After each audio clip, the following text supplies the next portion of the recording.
Instead of just chasing the sheep further away from us, like most dogs would do, they naturally want to gather the sheep together and bring them back to the person asking them to do the job. Now this is a natural instinct that they have. We don't need to train this behavior into them. If you have a border collie at home, you might find that they like to round up the chickens. I'm watching a dog show and I'm coming to the koala sanctuary today. 今日はコアラサンクチュアリに来てます。ありがとう。Hello, how are you, Cozy さん Thank you for coming. 来てくれてありがとう。So, I took a picture. ね、写真を撮りました。こんな感じでコアラを抱っこしたよ。Give her a little bit of encouragement to bring them out. Now, when she went out at the beginning, when she went out on the cast, where she runs around the entire fence line of the paddock, she picks up any sheep that she finds along the way, and she'll bring them back down to Steph. Now, the dogs also have something called natural balance, and this is where they always want to stay on the opposite side of the sheep to us. So no matter where Steph moves in the paddock, Lucy will always want to be on the opposite side unless she's told otherwise. Now this is actually really helpful when we're just wanting to move the sheep through the paddock, as we'll just walk along and the dog will naturally bring the sheep along behind us. But when it comes to needing to move the sheep through the obstacles, if we just relied on that natural balance, we would need to stand right in the middle of that obstacle and have the dog pushing all the sheep onto us. Now, it's a little bit of a dangerous situation to put ourselves in because if you're standing there and a sheep jumps up in your face, you're going to end up with a bit of injuries. So, in order to safely move the sheep through the obstacles, we've added a few cues on as well. So, Lucy does actually know her left from her right. And so, I'm going to see the dogs. She will demonstrate that for you. Oh, there we go, we've got them moving. She just needed that little bit of extra encouragement to get them out from under that tree. Now these sheep have only been with us for a few weeks. We do swap them over every couple of months just to keep the sheep fresh. To keep the dogs interested, because once the sheep learn the routine and realise that the dogs aren't going to do anything to them, they actually get a little bit boring for the dogs. So we do swap them over every couple of months, and these guys have only been with us for a few weeks, so haven't quite learnt the routine yet. Just Lucy has to work that little bit harder. She's going to pop them through the first obstacle for you on the way down. You guys can give her a nice big round of applause when she gets them down. Oh, すごいすごい。Good work, Lucy.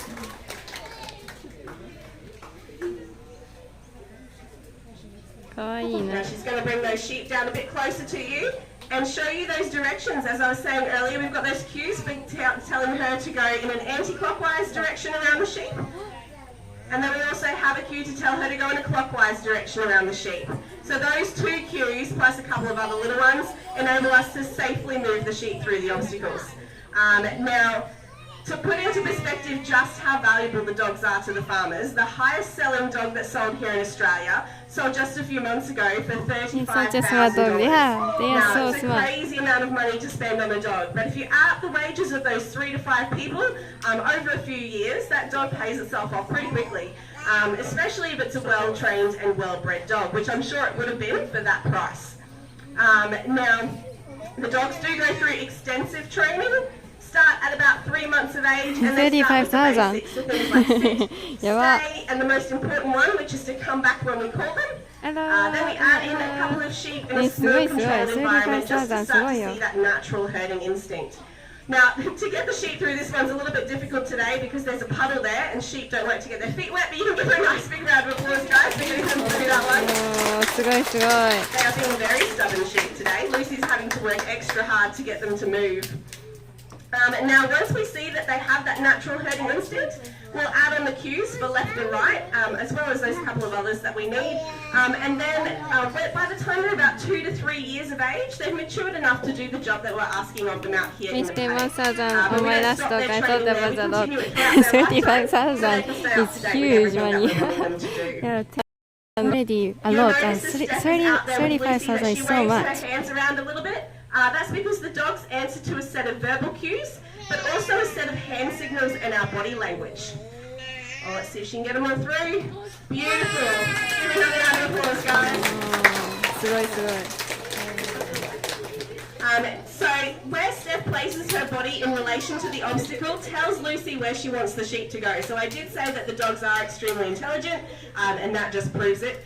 Now, not only do they answer to those hand signals and body language and verbal cues, but they also answer to a set of whistles. So if we were out on a large sheep farm in a really big paddock, a whistle travels a lot further than the sound of our voice does, so that means that we would still be able to communicate with the dogs if they were too far away from us to be able to hear our voices. Now, Lucy is actually our second fastest dog here at Lone Pine. We have put the speed tracker on her from our Peregrine Falcon up at our bird show.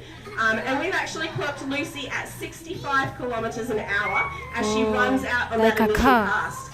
And when I say second fastest, she's still pretty fast because our first fastest is actually only 67 kilometres an hour. So she's only a couple of kilometres an hour behind that one. All right, let's see if we can pop them all into this pen at the front.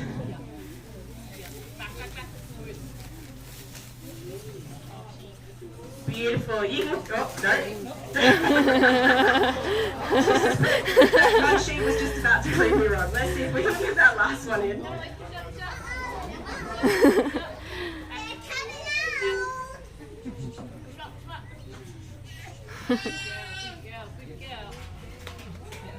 Alright, give it that one. Great job today. That was a lot of hard work. Now she's going to go and reward herself with a swim. It's actually a really quite a hot day today. Even on a cool day, かわいい。she's Having just a hot run, tub. usually Yes, about 2 to 3 pool. kilometers. She's in I a bet she probably pool. did more than that today to get those sheep She's in a pool, yeah. So she does get quite hot, and to cool themselves down quickly, we encourage the dogs to jump in the pool of water, have a swim, have a big drink, and then they're ready to get back out there and start rounding up the sheep again. So the sheep that we have in the show for you today are those famous merino sheep. They are the ones that we use for the wool. Their wool is used for things like dresses, jumpers, and suits. Now they have a natural oil in their wool called lanolin, and this lanolin attracts dirt to the wool. So once they burn a bit more, you'll notice that they end up being quite ratty and dirty looking. 面白かったです。 We'll off the sheep, and we'll wash it and extract Yeah, it was that really lanolin and fun. use it 本当に for 面 things 白 like かった hand cream and lip balm. Now these guys only have a few weeks worth of wool on them. They were shorn just before they came to us. But if you'd like to see a full fleece of wool, which is a full 12 months, we have one on the shearing deck behind you that you guys can have a look at on your way out. Alright guys, that is the end of our presentation. We'll hang around for a few minutes. If you've got any questions, come up and ask. Otherwise, enjoy the rest of your day at Lone Pine. 楽しかった。Yeah, really cool show it was.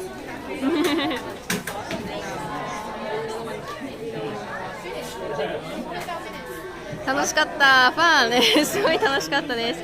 The dog was so cute. There's the dog. かわいい犬。That's a cute dog.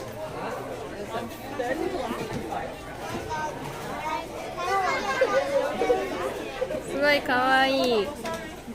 So good, thank you よしちゃんね、ありがとう。Thank you for watching too.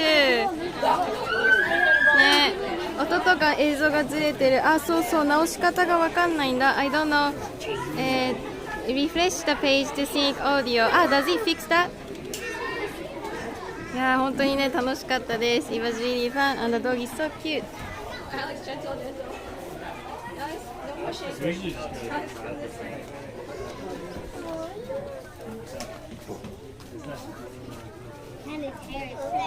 Kawaii, kawaii.